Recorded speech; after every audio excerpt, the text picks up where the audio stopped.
Okay, last week we ended chapter 24 in Matthew, and if you remember, that was the Jesus basically responding to the question posed by the disciples when they were on the Mount of Olives, asking him, "Tell us when these things shall be. What will be the sign of your coming?" And we heard the parable about the householder, the servant. If the servant had known that a thief was coming, they would have been watching, and their house would not have been robbed. And of the man who left his household servant in charge of his household, and it would be good if the household had been taken well care of, and before the owner came back, but the man was treating his servants, the master servants, badly, and drinking and having big parties and everything. And when the master came back, he wasn't in the best of shape with the master. And so basically we ended 24 with Jesus telling us to watch, to be ready at all times, prepare yourselves. When Jesus comes, may he find us serving God. And so with chapter 25, we're going to have three separate parables here where Jesus is kind of explaining what is going to, giving examples of this watchfulness. And so we're going to, in 25, we're going to be covering the 10 virgins or maidens, the buried talent, and the sheep and the goats are the three parables that we're going to be reading in 25. So if Sarah would like to read Matthew 25, 1 through 13, that would be great. Okay. What will happen in the kingdom of heaven is like the situation which arose when 10 virgins took their lamps and went out to meet the bridegroom. 5 of them were foolish and 5 were wise. The foolish took their lamps, but did not take oil with them. But the wise took oil in their vessels together with their lamps. When the bridegroom was long in coming, all of them settled down to rest and slept. In the middle of the night, the cry went up, "Look you, the bridegroom, go out to meet him." Then all these virgins awoke and they prepared their lamps. The foolish ones said to the wise ones, "Give us some of your oil, for our lamps have gone out." But the wise answered, "No, we cannot do that in case there is not enough for us and for you. Go rather to those who sell oil and buy it for yourselves." While they went away to buy oil, the bridegroom came, and those who were ready entered with him into the marriage celebrations, and the door was shut. Later, the rest of the virgins came too. "Sir, sir," they said, "open the door to us." But he answered, "This is the truth I tell you. I do not know you. Be on the watch then, for you do not know the day and the hour." Okay. So Barclay goes into kind of an explanation about the Jewish wedding customs, and we think, oh, this is a parable, that Jesus is telling, and we learned that Jewish wedding customs, it's traditional that the whole village would accompany the married couple to their new home. When they went, they would go by the longest road to receive as many good wishes along the way as possible. And there's a Jewish saying that everyone from 6 to 60 would follow the marriage drum. They didn't have a honeymoon. They stayed in their home and they had an open house for a week, or like a feast. And the bride and groom were addressed as prince and princess, and they claimed that it was like the happiest week of their life. And so chosen friends were allowed to come to the marriage ceremony and the week of that marriage feast and celebration. So Barclay had added that it was a really important note to know that no one is allowed in the streets after dark without a lighted lamp at that time. And then once the bridegroom arrives and the door has been shut, latecomers aren't admitted. That's a part of the custom. And I really love the little story that that Barclay included with, he says it was a remembrance by a Dr. Findlay, who visited Galilee and went into a town. And when they went through the gates of the town, there were 20, he saw 20 maidens dressed up, and they were playing their instruments and dancing in the street alongside and in front of their car. And he was told that they were going to keep the bride company while she awaited the bridegroom and that arrived. And he asked if they could go to the wedding, and the person says, well, we don't know when it's going to be. It might be tonight or tomorrow night, or it might be in a fortnight. No one knows for certain. And one of the things that Barclay that Findlay explained was that the bridegroom, one of the favorite things to do in Palestine for a wedding was to try to catch the bridal party asleep somewhere, because, you know, here they were all ready and getting ready to go to the wedding, and they didn't know when it was going to be. So the bridegroom comes unexpectedly, and he is required by Barclay says public opinion that when he does come, he sends someone out in ahead of him, going through the street saying, behold, the bridegroom is coming. So here we hear in this in these verses, they're making that announcement, you know, that at midnight the cry rang out, here comes the bridegroom, come out to meet him. But it can happen at any time, so the bridal party has to be ready to go and meet him at any time. So it's kind of not a made-up story. You know, this is a part of just a piece of a slice of life from the village in Palestine. And then Barclay kind of goes into what are the meanings of this. What did you get out of this particular parable? Who do you think he's addressing? Well, I have the Bible that I'm reading from was previously someone else's. I you know, found it used. So whoever this person was made many notations in the margins, and mine says that the oil represents spiritual time spent in worship, cannot be borrowed, cannot be put off another day. Spend time with God now. It is spiritual preparation. Mm-hmm. Yeah, and Barclay highlights that too. He says one of the kind of overall meanings of this is that there are certain things that can't be borrowed. Okay, we can't borrow our relationship with God. We have to develop that relationship on our own. So we can't borrow a good character. We have to be clothed in it, Barclay says in his commentary. What other, any other thoughts about what the meaning of this particular parable was? What is Jesus trying to get across? Well, when this reminded me of when I was teaching, and for about 5 years, I taught personal money management, which was a piece of cake course. Although lots of students flunked it because they just didn't bother. But I had 4 or 5 projects. They were small projects. I gave them plenty of time.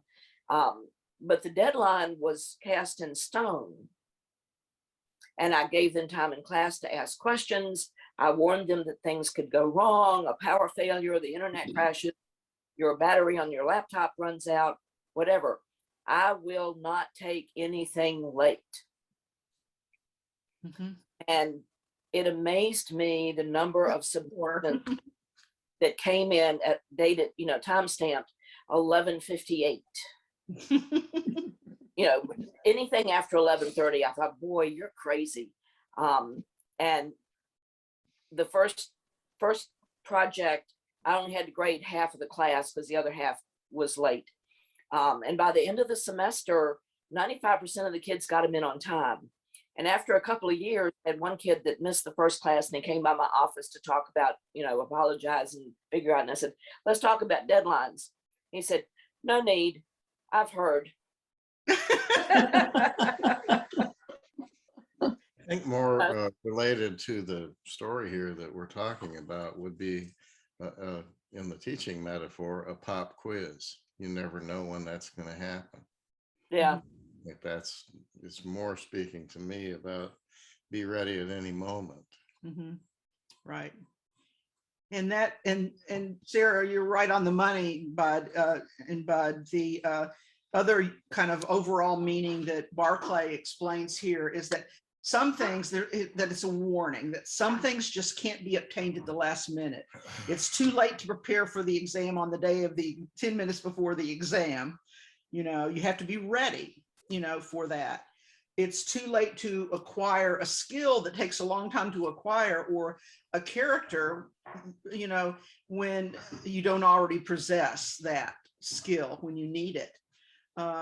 So it's easy to leave things so late that we can't really be prepared for it. And the same is with God, that you get to a point that you, when the time comes, and if you aren't ready and to meet God, then you aren't ready to meet God. Barclay gives a little example. He says that Mary of Orange, the Queen of England, was dying, and the chaplain came to her and says, here's what you need to do to have salvation. And she said, quoted her as saying, I have not left this matter to this hour, that I've taken care of that already, And I always had a word that I loved, especially when I was working, I made it up, called Progagenation. And that's kind of the word when I think of your story, Sarah. Progagenation is the ability to procrastinate just long enough to where you can still get it done by the time that it's due. So you're gauging your procrastination in a way that you can get it done. And I think that this is what Jesus is telling us here is, do not progaginate. I like because you don't know when it's going to happen. Yeah. Barclay also mentions that this is a parable, like many of the others that we've been reading, that's directed against the Jews. Okay, that they were the chosen people, that their whole history should have been preparing them for the coming of Christ. They should have been prepared when he came, and instead they were unprepared, and they're going to get shut out. Does that, did you get that from this too? I think that it's not just from this one, because this is about 10 maidens. The one before was one commentator had said there was a parable that included a man, that's the men servants in the household, and then this is 10 women. So it was kind of men, women parables, and we've seen that in some other parts of the studies that we've had in Mark and other Gospels. Any other thoughts about this particular parable? Well, how are they? I'm sorry, go ahead, Claire. How were they unprepared? In other words, they did not accept Christ, but what should they have been doing to prepare, other than not behaving the way they had been, periodically going off and worshiping other gods and just doing everything wrong? Is that, I'm not sure I understand the lack of preparation. Well, I think it's recognition of him as who he was. And yet I can understand why they wouldn't, because they were expecting someone to come and be a completely different kind of Messiah. You know, that they thought he was a false prophet because he wasn't going to come and save them from the Romans, you know.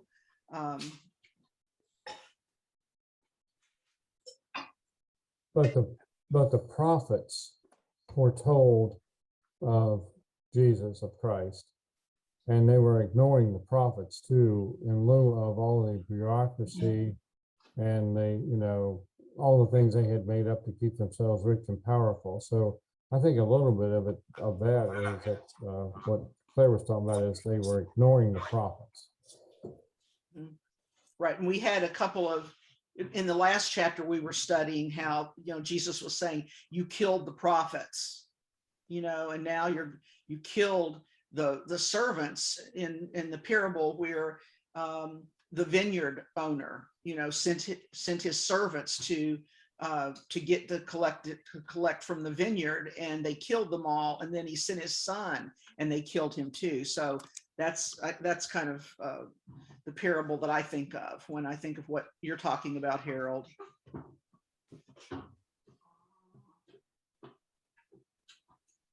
I'm sorry, Nancy, what were you gonna say? I was just thinking it's interesting that a story that was probably written for a community.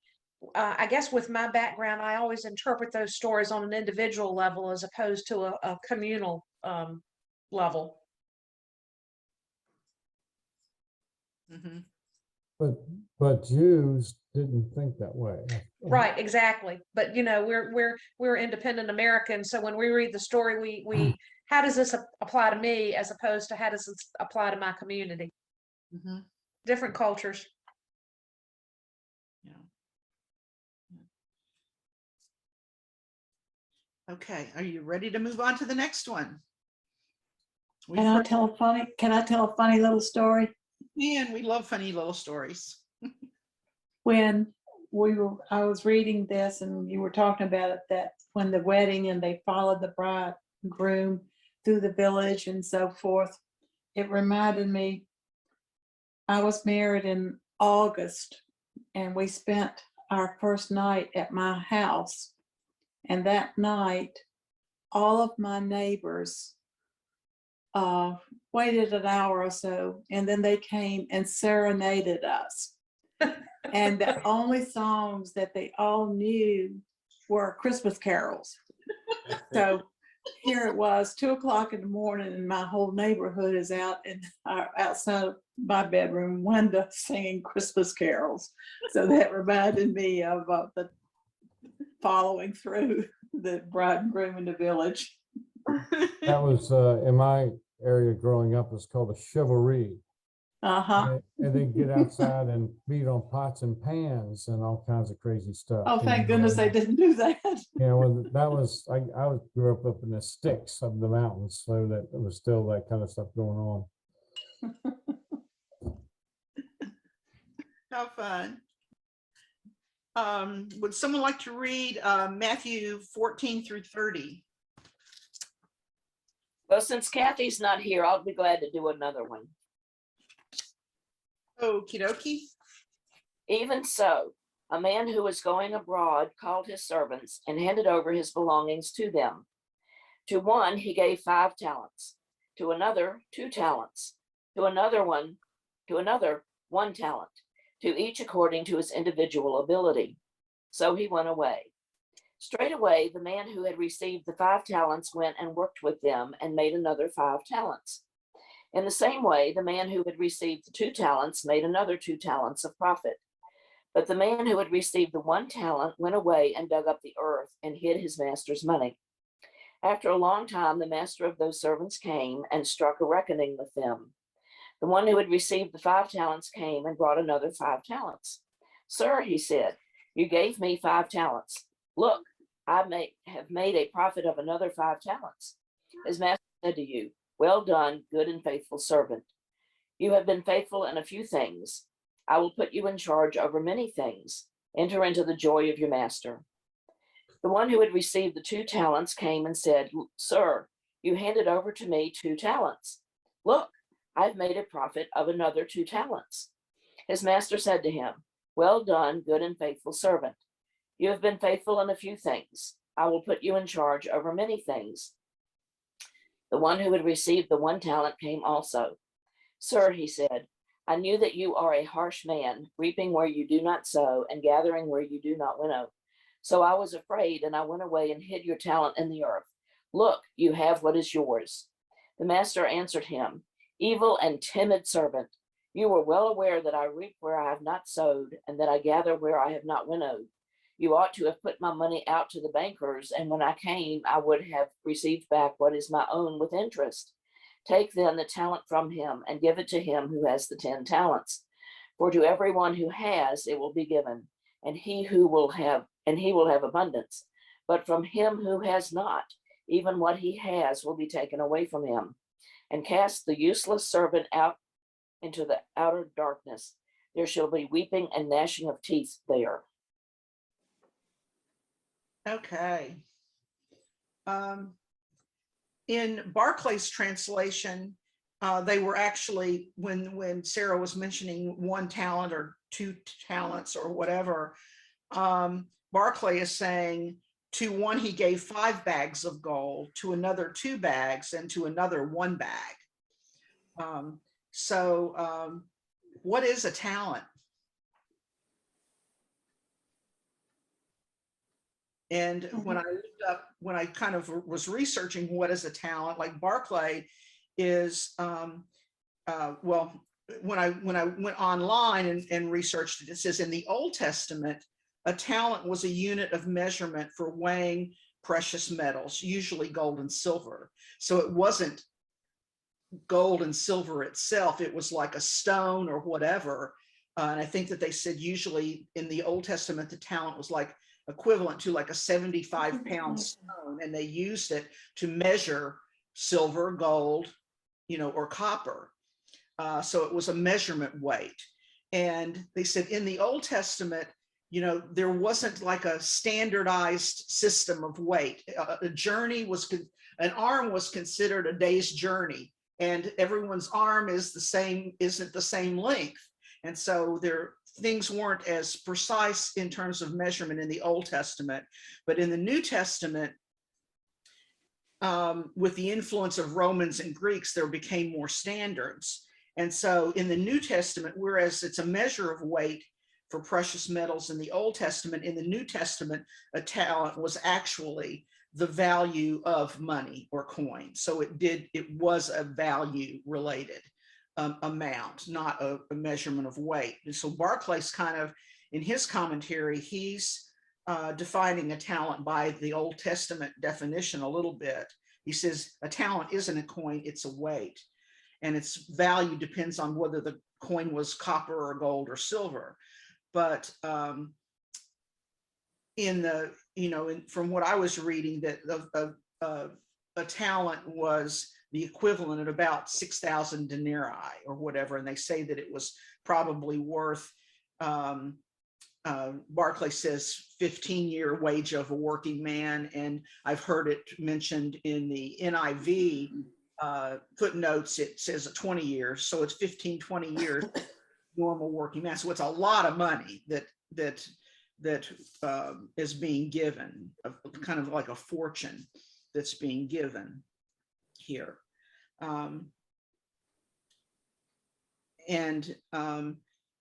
So what do you get out of the meaning of this particular parable?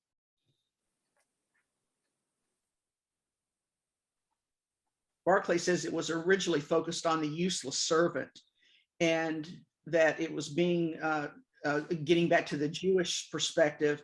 No doubt the useless servant represents the scribes and Pharisees' attitude toward the law and their attitude to the truth of God. They buried the talent in the ground, giving only what they got to God, that they kept the law exactly like it was. They sought to build a fence around the law.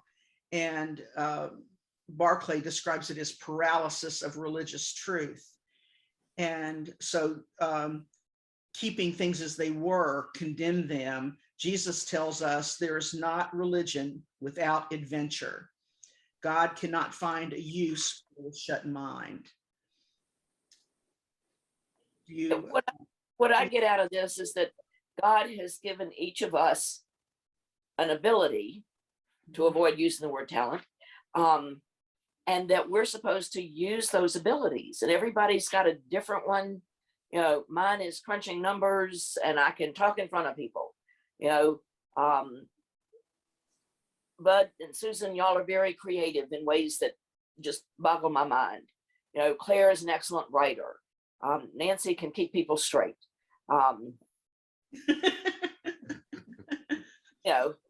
Everybody's got a different ability, and we're not supposed to just sit in a chair and go, yeah, I could do that if I felt like it.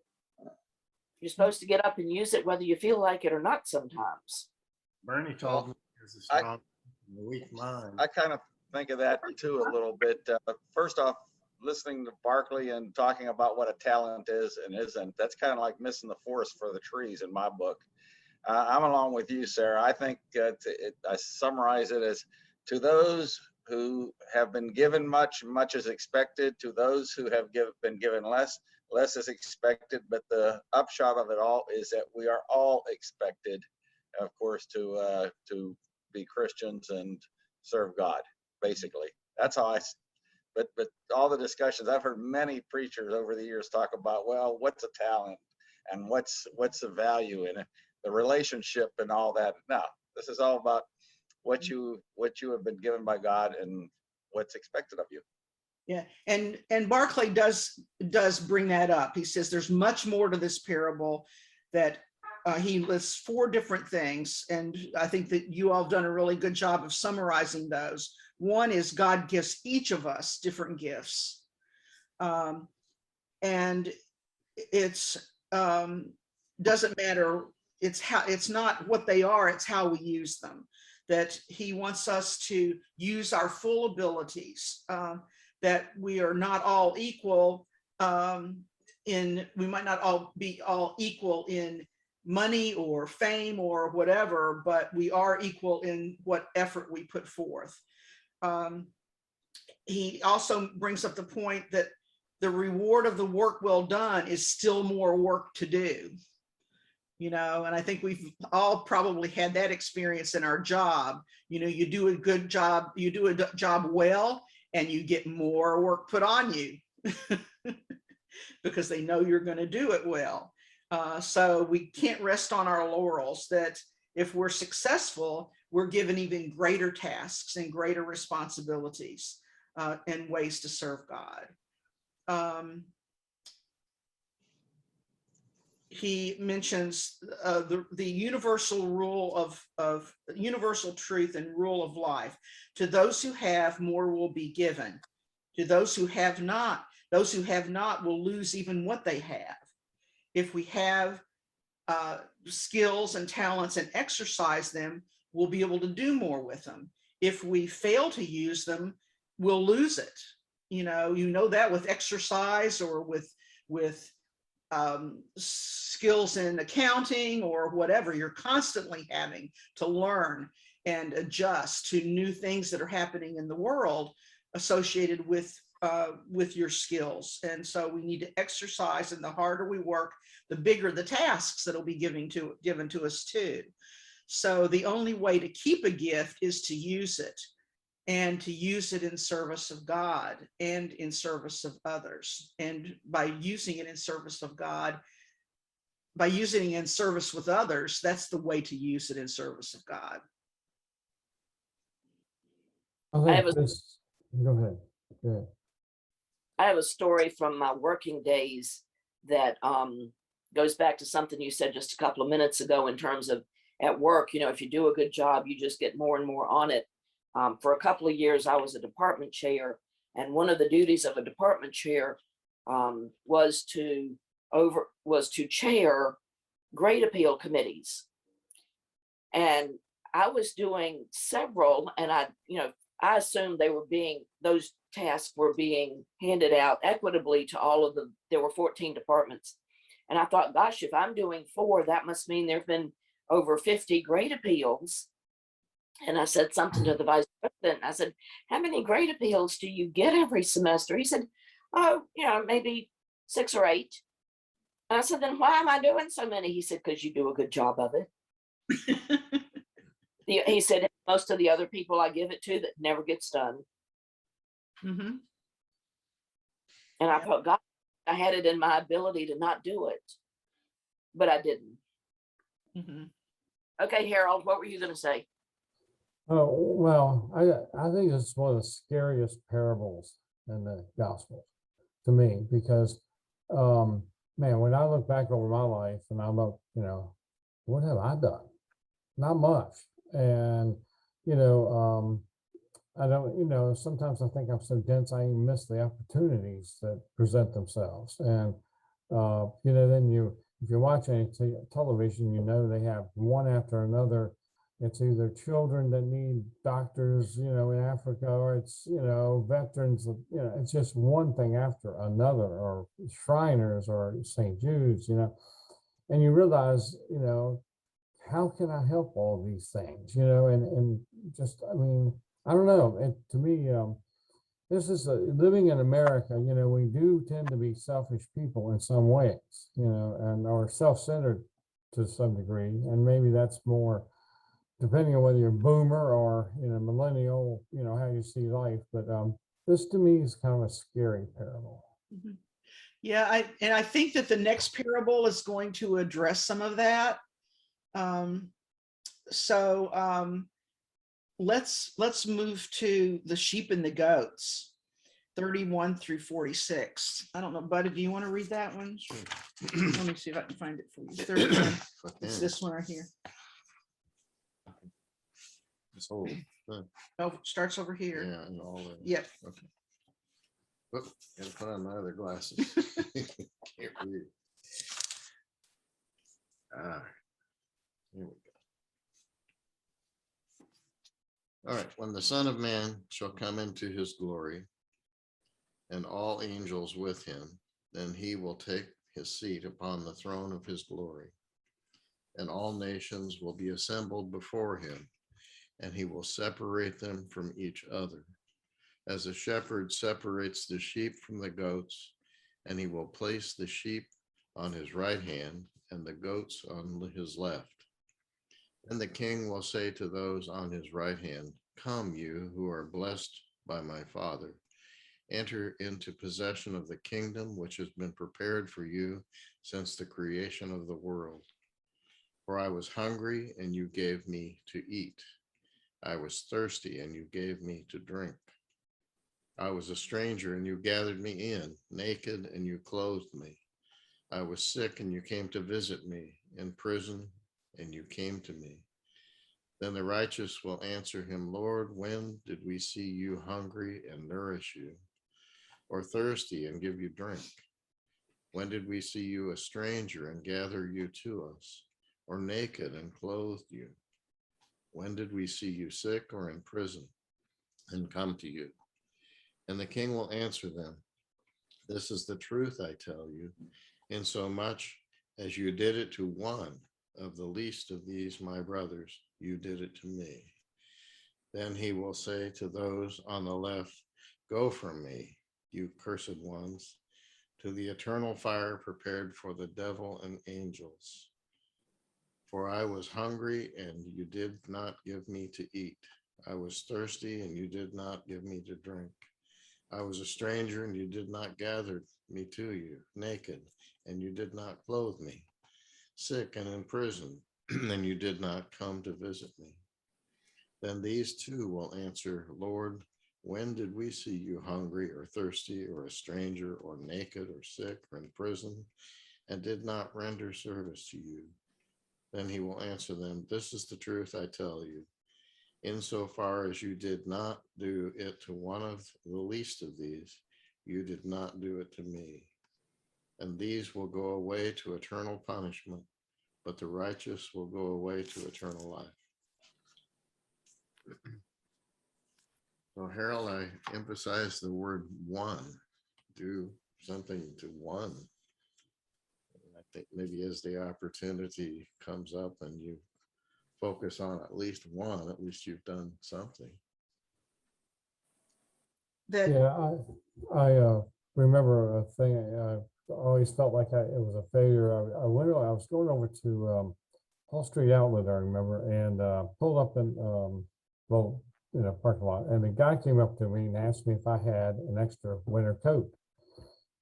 And I thought I didn't have an extra one. I had a brand new one I just bought that was in the car, but I said, no, I don't have an extra one. And so I went in the store and I bought a coat. And I came back out and I looked for that guy for a half hour. I drove up and down the streets and up and down the streets. Couldn't find him. And I, that was a failure, to my mind. That could have been, I kind of believe that angels appear once in a while and kind of test you a little bit. And I always felt like that was probably, a test I think that will be a beautiful story of glory whenever you have to talk with God. And Harold, having worked at Goodwill, I see what you don't see. You see that you drop your stuff off at Goodwill and you think, what have I done? But on a daily basis, I saw where all of that went and how much good it did. So keep that in mind. Yeah, well, I really loved this because it really is telling you that it's not, it's not all of the fame or making money or whatever that is our job here. It's to address the needs of people, that we see every day, people we're confronted with. Carol sees a man who needs a coat. You go and buy him a coat, even though you couldn't find him afterward, you bought him a coat. He has a couple of little stories that he tells. He says there was one, Martin of Tours, the Roman soldier and Christian, says on a cold day, a beggar came to him and he didn't have any money to give him, but he tore his coat in two and gave the beggar half of his coat. And he had a dream that Jesus was wearing half of his coat, and the angels asked him, Master, why are you wearing that battered old cloak? Who gave it to you? And Jesus answered, my servant Martin gave it to me, in the name of the Martin of Tours, that he had that dream. And he talks of Francis of Assisi. He says he was wealthy and highborn and high-spirited, but he wasn't happy. And life was really incomplete for him. And he met a leper and felt compelled to get off his horse and hug him. Can you imagine, getting off your horse and hugging a leper? And in the arms, he said, the leopard's face changed to the face of Christ, is what Assisi said. So we have to help in simple things that anyone can do, even, a child. Think of the joy and things that children bring, and they don't have the money, they don't have, but the happiness that they can bring, and that this is a way, and it opens up heaven for all of us, because all of us can be kind. This is a judgmental thing, I guess, but I was having this conversation with a friend the other morning at breakfast, and Nancy, it relates to something you once said, that don't hand these people money on the street corner because they just turn around and use it in ways that really isn't beneficial.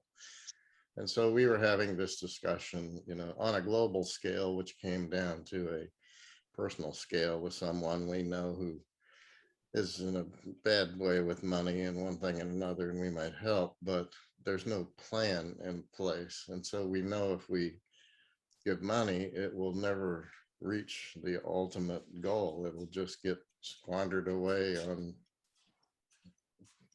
project. So it kind of makes you think about, Harold, I like you, every day I open up the mail, I get at least 5 things that tug at my heart to give to children and one thing and another. But I'm getting more cynical, and I wonder, am I really doing any good, or am I just funding some organization?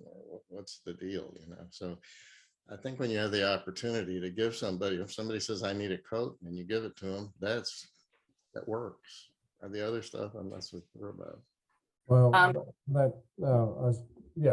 I didn't give him my coat. That's the point. I had a coat I could have given, but I'll tell you that the other side of the story, I felt like I failed that day. But when I went into the store, I said there were all these army coats hanging there, and I said, if I buy one of these coats, the guy needs a coat out there. If I can't find him, can I return it? And the guy said, no, we have no returns here. There are 0 returns. I said, but I might not be able to find him. So we have 0 returns. The third time I asked, okay, fine, go look for him. Bring the coat back if you can't find it. Now that's a guy that succeeded that day. He broke the rules to try to help somebody, you know, and I always thought that was, and I couldn't find the guy. I brought the coat back in, and I forget what comment he made, but anyway, you know, he took the coat back. So, you know, I always felt like I failed. He didn't that day, you know. You're gonna get a pass. Bud, in terms of not knowing if you're doing any good, there is a website online somewhere that rates how well charitable organizations, how efficiently they use your money. Because I have similar issues, and I go to that site, and right now I can't remember the name of it. And they're graded in several different areas. So you can feel better about, you know, the fact that your money's doing what you want it to. I did that very same thing. I was inundated with all these envelopes every month that you get asking for money. And I couldn't keep track until the end of the year of who I gave what to. So what I did is I lined them up, the ones that I usually patronize, and did a little research. Some stayed on the list, most stayed on the list, 1 or 2 dropped off based on the research that I did. And then I figure out an amount that I'm going to give to each one, and I spread it out through the year, and they get 1 check a year. And I keep it on a spreadsheet. Yes, Sarah, that's a tribute to you. And that way I can keep track of it. And when all the, you know, every time I go to the mailbox, I get the envelopes, and I go, oh, nope, I've done all y'all for the year, and recycle they go. Yeah, I think that one other point that Barclay brings up here is that it's only a gift or giving if we do it with a loving heart, that it's not calculating so that we can get eternal merit, you know, that, oh, I'm another one chucked up for God, you know, kind of a thing, that you do it because you can't not do it. Yeah. What's the scoop on Christmas Mother this year? Have we got the list up yet? No, I don't know what is making things so slow. We've made all the contacts, and I have yet to get the first list of, you know, requested items. It must be slow everywhere, because usually Michael and I do a kid from Bellwood Elementary, and I told him, I said, you know, Nanny's doing shopping early this year. Let's get on the stick. And I have not heard a word. So maybe they're all slow. The Yeah. angel trees are out. Well, Stuart, we do something similar here in our church. Oh. Yeah. So it's nice to know one organization's working out. Okay, everyone, it is 10:52. So they will want us to log off the church now, and next week we'll start with chapter 26, and Barclay terms that the beginning of the last act of the tragedy. So Jesus's teachings are over with 25, and now we get down to we'll be studying the Last Supper and everything else in 26. So have a great week, and happy Thanksgiving to you all.